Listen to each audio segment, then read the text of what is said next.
Hello, welcome to job finder. दोस्तों, मैं शुभम आपका स्वागत करता हूं आपके अपने इस यूट्यूब चैनल में। आप सभी को पता लग गया होगा कि दिल्ली पुलिस कांस्टेबल के एडमिट कार्ड आ चुके हैं और लास्ट के जो 10 दिन बचे हैं इसमें आपकी स्ट्रेटजी क्या होनी चाहिए, मैं आपके लिए सिर्फ 1 मिनट लेना चाहूँगा कि जो आपने पिछला पढ़ा है सिर्फ आपको वही रिवाइज करना है। डेली आपको एक मॉक टेस्ट लगाना है। यदि आप मॉक टेस्ट 2 लगाएंगे तो वो और भी ज़्यादा बेटर रहेगा, बट आपको डेली एक मॉक टेस्ट लगाना ही लगाना है और जितना आपने पिछला पढ़ा है सिर्फ उसी को रिवाइज करना है। अब नया कुछ भी नहीं पढ़ना है। यदि आपको कुछ नया पढ़ना है तो सिर्फ आप करंट अफेयर पर फोकस कर सकते हैं नए में, ठीक है। बाकी पिछला पढ़िए, प्रैक्टिस कीजिए और एक मॉक टेस्ट डेली लगाइए। इतना करेंगे आपका हो जाएगा यदि आपने पिछले में 2-3 महीने पढ़ाई की है तो, राइट। तो चलिए आज स्टार्ट करते हैं। आज का जो सेशन है वो आप सभी के लिए बहुत ज़्यादा इंपॉर्टेंट होने वाला है और आज मैं जो मैथ के क्वेश्चन लाया हूं वो एसएससी के 2019 सीएचएसआर में पूछे गए हैं और बहुत ही अच्छे लेवल के क्वेश्चन मैं आज आपके लिए लेके आया हूं।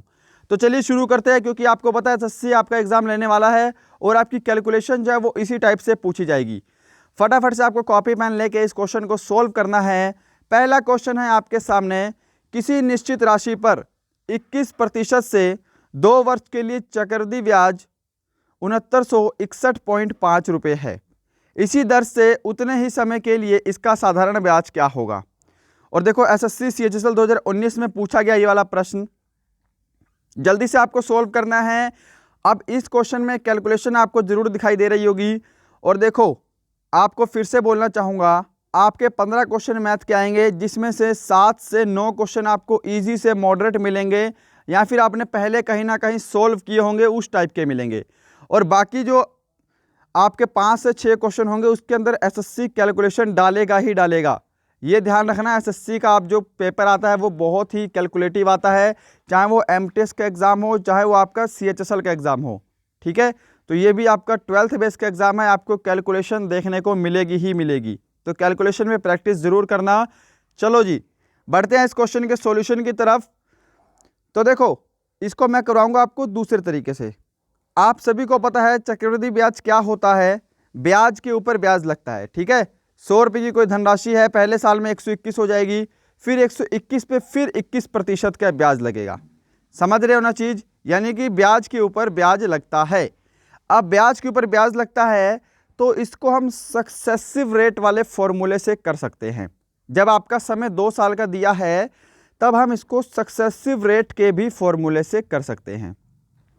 सक्सेसिव रेट का फॉर्मूला क्या होता है, x plus Y plus X Y upon 100, ये होता है आपका सक्सेसिव रेट का फॉर्मूला, ठीक है।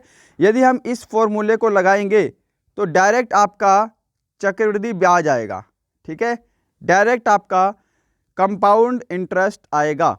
ये सूत्र आप याद रख सकते हैं जब आपका समय 2 साल का दिया है, राइट। तो देखो यहाँ पे x भी 21 है और y भी 21 होगा, क्योंकि ब्याज के ऊपर ब्याज लग रहा है, समय 2 साल का है, तो हम ऐसे ही कर लेंगे यहाँ पे 21 plus 21, okay, plus X Y यानी कि 21 गुना 21 441 और अपॉन में 100। समझ गए। अब देखो यहाँ पे क्या होगा, 21 और 21 क्या हो जाएंगे, 42 हो जाएंगे, 42 प्लस 441 अपॉन 100। हम इसको सोल्व करेंगे तो ये कितना हो जाएगा, 4200 हो जाएगा, ठीक है जी, ये 4200 हो जाएगा। इसको सोल्व करने के बाद आपका 1464 अपॉन में 100 होगा, राइट। तो देखो यहाँ पे आपका चक्रवृद्धि ब्याज हमारा परसेंटेज में इतना आ गया 4641 अपॉन में 100। इसको मैं रफ कर देता हूँ, इतना सभी को स्टेप समझ में आया है ना। अब देखो 4641 अपॉन में 100 है और ये आपका चक्रवृद्धि ब्याज आ गया परसेंटेज में, और आपको एक्चुअल में कितना दे रखा है 6961.5। तो यहाँ पे मैं 5 लिखता हूँ क्योंकि ये 100 इधर जाके गुणा हो जाएगा तो यहाँ पे 1 0 बचेगी। इतनी चीज़ समझ में आई है।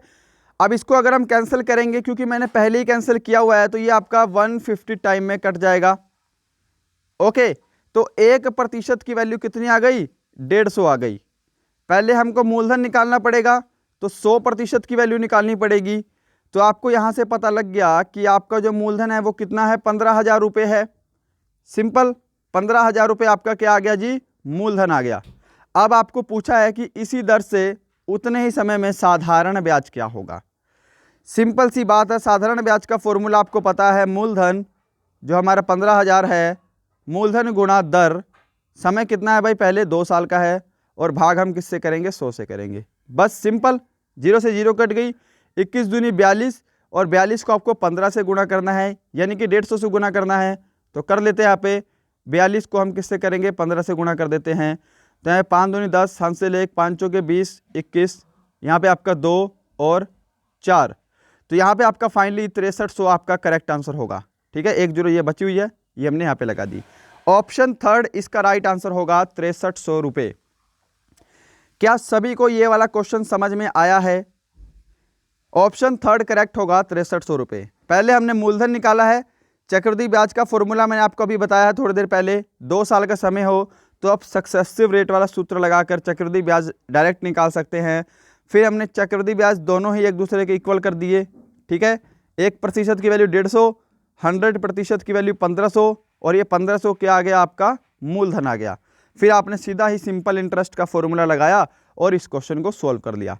ये ध्यान रखना कि ऐसे कैलकुलेटिव क्वेश्चन आपसे पूछेगा, 21% की आपसे दर दे देगा, अगर आपको 31% दे देगा, 41% दे देगा, तब आप कैसे निकालोगे भाई? तब आपको इसी तरीके से निकालना पड़ेगा, और ये तरीका बेस्ट है। राइट, चलो क्वेश्चन नंबर 2 पे चलते हैं। आपका फटाफट से इस क्वेश्चन का भी आंसर देना है आपको कि 15 व्यक्तियों की औसत आयु 32 वर्ष है, अगर 2 और व्यक्तियों को जोड़ दिया जाए तो औसत 3 वर्ष बढ़ जाता है। नए व्यक्तियों की आयु में 9 वर्ष का अंतर है, नए व्यक्तियों में सबसे छोटे की आयु क्या है? करते हैं सोल्व। तो देखो जी, 15 व्यक्ति हैं, इनकी औसत आयु कितनी है, 32 वर्ष है। यदि मैं 15 को 32 से गुणा कर दूं तो यहाँ पे कितना आएगा, 480 आ जाएगा। और ये 480 क्या है, ये 480 इन 15 की टोटल उम्र है। समझ गए इतना? नेक्स्ट, 2 व्यक्ति और आ गए, टोटल व्यक्ति 17 हो गए, और औसत आयु 3 वर्ष बढ़ गई तो औसत आयु 35 हो गई। अगर मैं 17 को 35 से गुणा करूंगा तो यहाँ पे टोटल आयु हो जाएगी 595, 595। ठीक है, अब देखो 595 में से अगर मैं 480 घटा दूंगा तो सिर्फ और सिर्फ क्या बचेगी, 2 व्यक्तियों की आयु बचेगी, जो नए आयु व्यक्ति आए हैं। तो 2 व्यक्तियों की आयु कितनी बचेगी, 595 में से 480 घटाएंगे तो 115 बचेगा यहाँ पे, है ना। यहाँ पे कितना बचेगा आपका, 115 बचेगा। ठीक है, 115 बच गया, इतनी चीज समझ में आ गई। और ये 115 क्या है, ये जो 2 नए व्यक्ति आए हैं उनकी टोटल आयु है। अब अगली लाइन देखो, नए व्यक्तियों की आयु में 9 वर्ष का अंतर है। यदि मैं छोटे व्यक्ति की आयु x मान लूं तो बड़े की क्या होगी, x + 9 होगी, क्योंकि इनमें 9 वर्ष का अंतर है जी, है ना। तो इनको जोड़ देंगे तो देखो ये हो गया टोटल, दोनों व्यक्तियों का टोटल, और यहाँ पर दोनों व्यक्तियों का टोटल। मैं यहीं पे आपको डायरेक्ट करूँगा। ठीक है, अब देखो यहाँ पे x और x मिलके कितना हो जाएगा, 2x हो जाएगा। तो इसको मैं काट के क्यों ना डायरेक्ट 2x लिख लूँ। ठीक है, ये यहाँ लिख लेते हैं, ये हो गया आपका 2x + 9 = 115। इतनी चीज क्लियर है ना सभी को? अब यहाँ पर देखिएगा कि ये 9 इधर जाके 115 में माइनस हो जाएगा तो कितना बचेगा, 2x की वैल्यू कितनी बचेगी, यहाँ से 106 बचेगी। ठीक है जी, तो यहाँ से 2 से भाग हो जाएगा तो यहाँ पे कितना बचेगा, 53 बचेगा। तो x का मान कितना आ गया, 53 आ गया। सबसे छोटे व्यक्ति की आयु हमने x मानी थी, तो यहाँ पे 53 ही आपका करेक्ट आंसर होगा। क्या सभी को ये क्वेश्चन समझ में आया है? और आपको एग्जाम में भी ऐसे ही स्पीड में करना है, क्योंकि आपको टाइम बचाना है भाई। बड़े नेक्स्ट क्वेश्चन पे चलो, मैं उम्मीद करूंगा सभी ने इस क्वेश्चन को मेरे से पहले सोल्व किया होगा।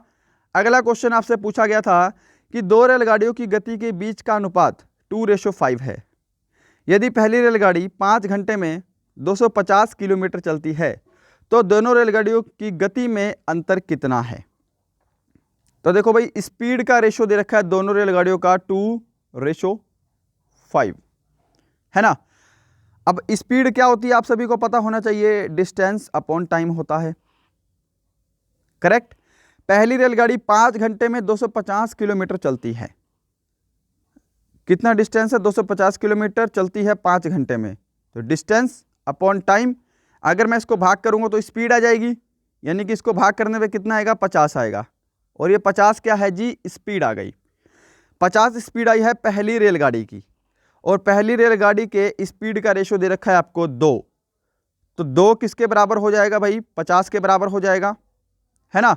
अगर मैं कैंसिल करूं 2 एकम 2, तो यहाँ पे 25 के बराबर हो जाएगा। एक की वैल्यू कितनी आ गई, एक रेशो की वैल्यू 25 के बराबर आ गई।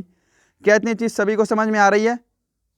एक रेशो की वैल्यू 25 रेशो के बराबर आ गई, है ना। हमको बोला है दोनों रेलगाड़ियों की गति में अंतर। तो देखो यहाँ पे 2 और 5 में रेशो में कितने का अंतर है, रेशो में 3 का अंतर है। यहाँ पर रेशो में कितने का अंतर है, गति में, तो 3 का अंतर है। अब एक रेशो का अगर 25 के बराबर है तो हमको अंतर ही निकालना है, तो 25 को 3 से गुणा कर देंगे। यहाँ पे 75 आपका राइट आंसर होगा। ऑप्शन थर्ड बिल्कुल करेक्ट आंसर होगा। जिन्होंने भी ऑप्शन थर्ड चूज किया है उनका आंसर बिल्कुल करेक्ट है। क्वेश्चन नंबर 4, जल्दी से आंसर देंगे इस प्रश्न का। ये वाला प्रश्न स्क्रीन पे नहीं आ रहा पूरा, 1 मिनट। ओके, अब ठीक है, चलो फटाफट से सॉल्व करेंगे। यदि आप कॉपी पेन लेकर सॉल्व कर रहे हैं कि किसी व्यक्ति ने 3 वस्तुएं खरीदी जिनमें से प्रत्येक की कीमत 3000 थी। उसने उन वस्तुओं को क्रमशः 15%, 10% लाभ और 15% हानि पर बेचा। उसके द्वारा अर्जित कुल लाभ या हानि प्रतिशत ज्ञात करो। तो देखो जी, सारा खेल आपका प्रतिशत में हो रहा है ना, यहां पर भी प्रतिशत है। तो आप क्या करो, प्रत्येक व्यक्ति की कीमत, वस्तु की कीमत 3000 है। आप क्या करो, प्रत्येक वस्तु की कीमत ना 100 रुपये कर लो, कोई भी फर्क नहीं पड़ेगा, क्योंकि आपको आंसर प्रतिशत में निकालना है। 100 से क्या होगा, हमारी कैलकुलेशन इजी हो जाएगी। ठीक है, तो मैंने माना प्रत्येक वस्तु की कीमत 100 रुपये है। पहली की भी 100 रुपये है, दूसरी की भी 100 रुपये है, और तीसरी की भी 100 रुपये है। ठीक है, आप 3000 भी मान सकते हो, कोई भी फर्क नहीं पड़ेगा। मैंने 100 इसलिए माना है ताकि आपकी कैलकुलेशन आसान हो जाए। अब देखिएगा, पहली को 15% लाभ पर बेचा, तो यानी कि 115 की बेचेगा। दूसरी को 10% लाभ पर बेचा, तो कितने पर बेचेगा, इसको 110 की बेचेगा। तीसरी को 15% हानि पर बेचा, तो इसको 85 पर बेचेगा। इतनी चीज सबको क्लियर है? अब यहां पर देखिएगा, पहले वस्तु का इनका टोटल कितना है, 3000 रुपये है, 300 रुपये, सॉरी, ठीक है, 300 रुपये। और अब इनका टोटल कितना होगा, 5 5 10 का 0, हासिल 1, 8 और 1 9, 1 10 और 1 11 का 1, हासिल 1, यहाँ पे 310 रुपये होगा। ठीक है, तो देखो पहले था तीनों की कीमत 300 रुपये, अब तीनों की कीमत 310 रुपये है। तो क्या हो रहा है, 10 रुपये का लाभ हो रहा है। हमको लाभ प्रतिशत निकालना पड़ेगा। अब लाभ गुणा 100 बटे में क्रय मूल्य, जो कितना है, 300 रुपये है। सिंपल, 0 से आपकी 0 कट गई, और यहाँ से 10/3% का क्या हुआ है, प्रॉफिट हुआ है। कहाँ पर है, ऑप्शन सेकंड में है। क्या आपको ये वाला तरीका समझ में आया है? आप एग्जाम में भी ऐसे कर सकते हैं, यदि सारा खेल प्रतिशत में दिया हो, आपको आंसर प्रतिशत में निकालना हो तब। राइट, चले आगे।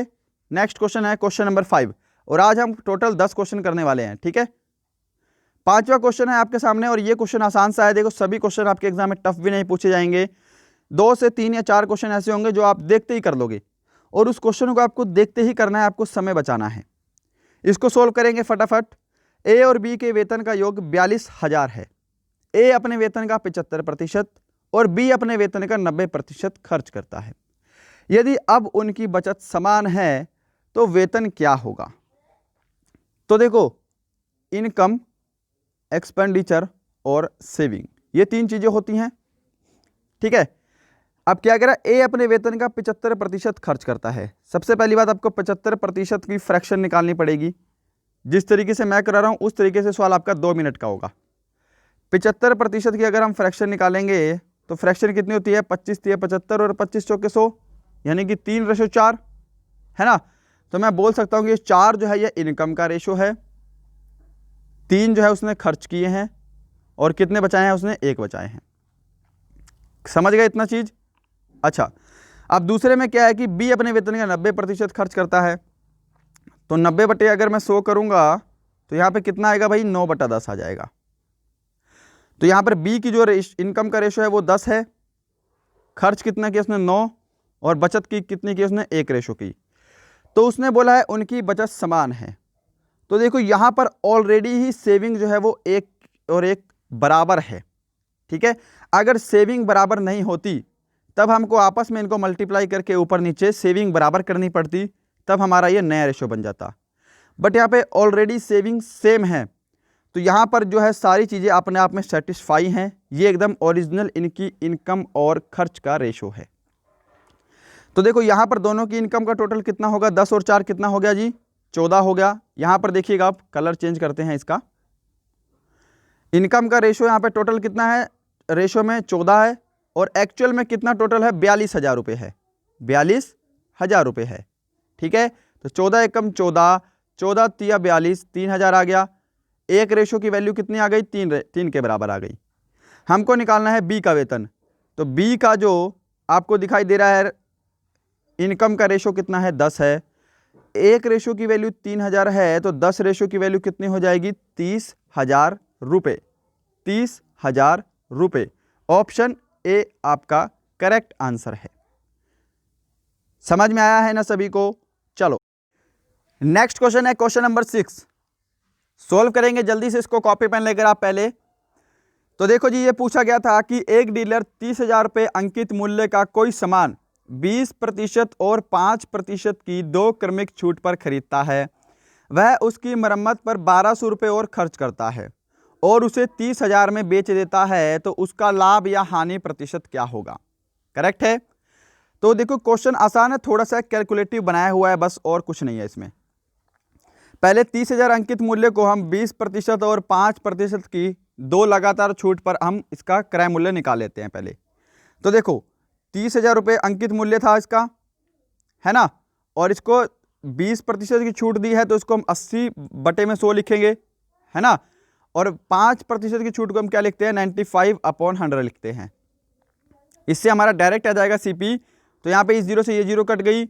अब देखो यहाँ पे क्या है, 8 तिया 240 हो गया और इंटू 95 हो गया, ठीक है जी। तो इसको गुणा करने के बाद आपका 22,800 आ जाएगा, और ये 22,800 क्या है, आपका क्रय मूल्य है। इसको मैं रफ कर दूं सबको, यहाँ पे सभी को समझ में आ गया। अब देखो जी, सीपी क्या है आपका, आया है 22,800, 22,800। बट वहाँ पे क्या है कि 1200 रुपये और इसकी मरम्मत पर खर्च हो गए, तो फिर ये भी आपका सीपी में ही जुड़ेगा, है ना। 0 0 0, यहाँ पे आपका 24,000 रुपये हो गया। अब जो आपका सीपी है वो कितना है, 24,000 रुपये है। क्रय मूल्य आपका 24,000 है, बेचा है उसको कितने में, एसपी कितना है इसका, 30,000 है, 30,000। तो साफ सी बात है, आपको पता लग रहा है कि लाभ हो रहा है। 24,000 की चीज़ है, 30,000 में बेच दी, तो लाभ हो रहा है कितने का भाई, 6,000 का लाभ हो रहा है ना। अब लाभ गुणा 100 बटे में हम क्या करते हैं, क्रय मूल्य करते हैं, और क्रय मूल्य कितना है हमारा, 24,000 है। सभी को समझ में आया है ना इतना स्टेप? अब देखो 3 जीरो से आपकी ये 3 जीरो कट गई सीधा, 6 कम 6, 6 चौके 24, और 4 से कैंसिल करूंगा 100 को, तो 25% आपका लाभ आएगा, 25% का प्रॉफिट हुआ है। ऑप्शन सेकंड आपका करेक्ट आंसर है। ओके चलो क्वेश्चन नंबर 7, जल्दी से इसका आंसर देंगे। और देखो ये क्वेश्चन मैंने आपको कल वाली वीडियो में भी करवाया था। कल मैंने एसएससी सीएचएसएल 2020 के क्वेश्चन करवाए थे आपको, जो अभी अक्टूबर में एग्जाम हुआ है। और ये जो क्वेश्चन है ना डिविजिबिलिटी रूल का, ये एसएससी अपने अब हर एक एग्जाम में दे रहा है। 2019 से ये क्वेश्चन आना शुरू हुआ है और हर एक एग्जाम में आ रहा है, एमटीएस हो, सीएचएसएल, सीजीएल, सब में आ रहा है। तो इस क्वेश्चन को आपको सोल्व करना है। आपको देखो संख्याएं क्या दे रखी हैं, 6 4 x 2 9 y और 6, ठीक है। इसको 72 से आपको भाग करना है, बट ये ध्यान रखना है कि जो x है आपका ये y से बड़ा होना चाहिए। ओके, फिर आपको इसकी वैल्यू निकालनी है। तो पहले आपको x और y का मान निकालना पड़ेगा। देखो कोई संख्या 72 से कब डिवाइड होगी, जब वो 8 और 9 दोनों से डिवाइड होगी, ठीक है। तो हम इसको ऐसे तोड़ लेते हैं इसका फ्रैक्शन में। अब देखो 8 का डिविजिबिलिटी रूल क्या कहता है कि किसी संख्या के लास्ट के जो 3 अंक हैं, यदि वो 8 से भाग हो रहे हैं तो पूरी संख्या 8 से भाग हो जाएगी। तो लास्ट में हमको y का ऐसा मान पुट करना है जिससे कि 9 y और 6 ये तीनों 8 से भाग हो जाए। तो सबसे पहली बात 8 एकम 8 करेंगे तो हासिल 1 बचेगा, 9 से मैं भाग कर रहा हूँ अगर, तो y का मान हम अगर 3 रखेंगे, यहाँ पे 6 रखेंगे, तो देखो 8 एकम 8, 5 और 6, तो y का मान अगर हम 3 रख रहे हैं तो ये पूरी की पूरी जो है 8 से भाग हो रही है। ठीक है, ये पूरा का पूरा 8 से भाग हो रहा है। तो यहाँ पर मैं y का मान क्या कर देता हूँ, 3 कर देता हूँ। समझ में आया ना सभी को, y का मान 3 आएगा तभी ये लास्ट की तीनों संख्याएं 8 से भाग होंगी। आप देखिएगा, अब आपको 9 से भी भाग करना पड़ेगा पहले, और 9 का डिविजिबिलिटी रूल क्या कहता है कि यदि किसी संख्या का टोटल 9 से भाग हो जाए तो वो पूरी संख्या 9 से भाग हो जाएगी। ठीक है, तो देखो मैं यहाँ पर डायरेक्ट कर देता हूँ, ये 9 जो है आपका टोटल ऑलरेडी बन रहा, तो ये आपका कट गया। ठीक है, ये हमारा बिल्कुल साफ कट गया। अब यहाँ पर देखो, यहाँ पर आपको क्या दिखाई दे रहा है, 3 और 6, ये भी टोटल 9 हो रहा है, तो ये भी आपस में कैंसिल हो जाएगा। 6 4 10, 10 और 2 12, यानी कि 12 प्लस x। अब x का मान क्या रखें कि वो 9 से भाग हो जाए या फिर कोई 9 का गुणज हो। तो अगर मैं x की वैल्यू 6 रख दूं तो 12 और 6 कितने हो जाएंगे, 18 हो जाएंगे, और 18 9 के पहाड़े पर कट जाता है। समझ रहे हो ना, तो यानी कि जो x का मान आएगा वो कितना आएगा, 6 आएगा। तो ये भी हमारा सेटिस्फाई हो गया, x जो है वो y से बड़ा भी है और यहाँ पे भी पूरा पूरा सेटिस्फाई हो रहा है। अब इसको हम सोल्व करेंगे, यहाँ पे लाइन लगा लेता हूँ। देखो इसकी वैल्यू निकालनी है, x की वैल्यू कितनी है, 6 है, 6 को हम 2 से गुणा करेंगे, 6 दूनी 12, माइनस y का मान कितना है हमारे पास, 3 है ना, 3 तिया 9, 12 में से 9 गए 3, तो यहाँ पे 3 आपका राइट आंसर होगा। ऑप्शन सेकंड बिल्कुल करेक्ट आंसर है। क्वेश्चन नंबर 8 है, ए और बी किसी काम को 15 दिन और 10 दिन में पूरा कर सकते हैं। एक काम को 75,000 रुपये में पूरा करने का ठेका मिला, ठेके की राशि में ए का हिस्सा कितना होगा। बिल्कुल ही आसान प्रश्न है, इसको तो आप देखते ही कर सकते हो। इसमें आपको क्या है, ए और बी की बस एफिशिएंसी पता होनी चाहिए और पूरा क्वेश्चन सॉल्व हो जाएगा। ए किसी काम को 15 दिन में, बी किसी काम को 10 दिन में, इन दोनों का अगर मैं एलसीएम लूँगा तो आपके पास टोटल वर्क आ जाएगा। टोटल वर्क कितना होगा, 30 होगा, 15 दूनी 30, 10 तिया 30। अब ये 2 और 3 है, ये ए की एफिशिएंसी है, ये बी की एफिशिएंसी है। बस आपको एफिशिएंसी ही चाहिए थी जब आपको ऐसा प्रश्न दिया हुआ है। तो देखो 2 और 3 कितना हो गया, 5 हो गया। दोनों मिलकर कितना काम करेंगे, 5 काम करेंगे एक दिन में। और ये इनकी इनकम दोनों की कितनी है, 75,000 रुपये है। इनकम कितनी है, 75,000 रुपये है। तो 5 की हम वैल्यू डायरेक्ट 75 के बराबर रख देंगे। 5 एकम 5, और यहाँ पे आपको कितना आएगा, 15 आएगा, 15,000 है ना। आपको बोला है ए जो है उसकी राशि। अब एक की वैल्यू 15,000 है, ए की एफिशिएंसी कितनी है, 2, तो 15,000 को हम क्या करेंगे, 2 से गुणा कर देंगे, तो ए जो है वो कितने रुपए कमाएगा, टोटल 30,000 रुपये ए को मिलेंगे। ऑप्शन सेकंड इसका करेक्ट आंसर होगा। क्या सभी लोग समझ पाए हो यहाँ पे मैंने क्या किया है? यदि आपको नहीं समझ में आया तो वीडियो को दोबारा देख सकते हैं। ओके, चलो क्वेश्चन नंबर 9 है क्वेश्चन, और ये क्वेश्चन तो आपके दिल्ली पुलिस में लास्ट ईयर भी पूछा गया था, और ये क्वेश्चन हर एक एसएससी के एग्जाम में आता है। क्वेश्चन आपको पता होना चाहिए ये भी कि दो संख्याएं 3:4 के अनुपात में हैं, प्रत्येक में 30 बढ़ाने पर उनका अनुपात 9:10 हो जाता है। संख्याओं का योगफल ज्ञात करो। तो देखिएगा दो संख्याएं हैं 3x और हैं क्या है 4x हैं। दोनों में क्या किया उसने 30 बढ़ा दिया, इसमें भी हमने 30 प्लस कर दिया और इसमें भी 30 प्लस कर दिया। ओके, इनका रेशियो अब कितना हो गया, 9/10 हो गया, 9:10 हो गया। इतनी चीज सभी को समझ में आई है? क्रॉस मल्टीप्लाई कर देंगे हमारा आंसर आ जाएगा। क्रॉस मल्टीप्लाई करने के बाद ये बनेगा 30x प्लस 270 है ना, sorry 30x plus 300 is equal to 9 चौके 36x प्लस 9 × 27 270 राइट। अब देखो 30x में से ये 36x घटाएंगे तो यहाँ पे कितना बचेगा आपका 6x बचेगा, और 270 इधर जाके 300 में भी माइनस हो जाएगा, कितना बचेगा 30 बचेगा। तो 6 कम 6, 6 पंजे 30, x का जो मान है वो कितना आ गया जी, यहाँ से 5 आ गया। हमको बताना है संख्याओं का योगफल क्या होगा। तो देखो पहले संख्याओं का रेशियो कितना था 3:4, समझ गए। x का मान कितना है 5 है, 3x और 4x को हम जोड़ लेंगे, कितना हो गया टोटल 7x, 7x हो गया ना 7x, और x की वैल्यू कितनी है यहाँ पे 5 है, तो 7 को हम x की वैल्यू 5 रख देंगे यहाँ पे, 7 पंजे कितना होता है 35 होता है। तो ऑप्शन 4 इसका करेक्ट आंसर होगा 35। समझ में आया होगा सभी को।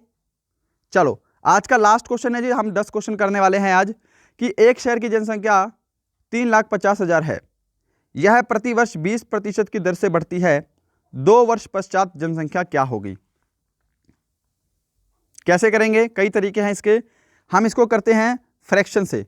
देखो 20% का आप कर ले फ्रैक्शन निकाल लो, क्या होता है 1/5 होता है। अब जनसंख्या बढ़ रही है तो देखो 5 रेशो हमने ले लिया शुरुआत का, और 1 बढ़ रही है रेशो में तो कितना हो गया यहाँ पे 6 हो गया। बढ़ रही है तो हम ऐसे करेंगे, अगर कम हो रही होती 20% की दर से तो हम यहाँ पे 4 लिख देते, ठीक है।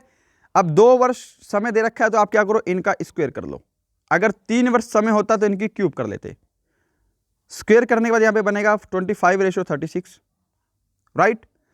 अभी जनसंख्या कितनी है भाई 3,50,000 है, तो 25, और यहाँ पे रेशो में अब कितना है 25 है, तो 25 की वैल्यू कितनी हो जाएगी 3,50,000, है ना। तो यहां से कैंसिल करेंगे, एक रेशो की वैल्यू हमारी आ जाएगी 25 से कम 25, 25 चौके 100, इतनी आ गई जी। ओके, 14,000 हमारी जो है वो एक रेशो की वैल्यू आ गई। हमको बताना है 2 वर्ष पश्चात जनसंख्या क्या होगी। 2 वर्ष पश्चात का रेशो कितना है 36 है, तो 14,000 को हमको सीधा क्या करना है 36 से गुणा करना है। 14,000 को 36 से गुणा करना है और हमारा आंसर आ जाएगा। तो यहाँ पर मैं गुणा कर लेता हूँ 14,000 को 36 से, ठीक है। 6 चौके 24 का 4 हासिल 2, 4 तिये 12, 13, 14, 4 6 4 10, 504। तो यहाँ पे आपका कितना आएगा ऑप्शन सी, ठीक है। 504 हमारा गुणा करके आया, प्लस इसकी 3 जीरो जो है वो हमने यहाँ पे लगा दी। तो ऑप्शन सी जिन्होंने आंसर दिया है उनका आंसर बिल्कुल करेक्ट है। मैं उम्मीद करूंगा ये वाला क्वेश्चन भी सभी को समझ में आया होगा। तो गाइस यही था आज का वीडियो, कुछ एक्सपेक्टेड क्वेश्चन जो कि आपके दिल्ली पुलिस में पूछे जा सकते हैं। ऐसे ही हम एग्जाम तक एसएससी के जितने की प्रीवियस ईयर में 2019 और 2020 में क्वेश्चन पूछे गए हैं, जितने हो सकेंगे अच्छे से अच्छे लेवल के आपको करवा देंगे, जिससे आपको एग्जाम में कोई भी ऐसा ना लगे कि नया क्वेश्चन आया है, राइट। तो यही था आज का वीडियो, मिलते हैं नेक्स्ट वीडियो में, तब तक के लिए थैंक यू।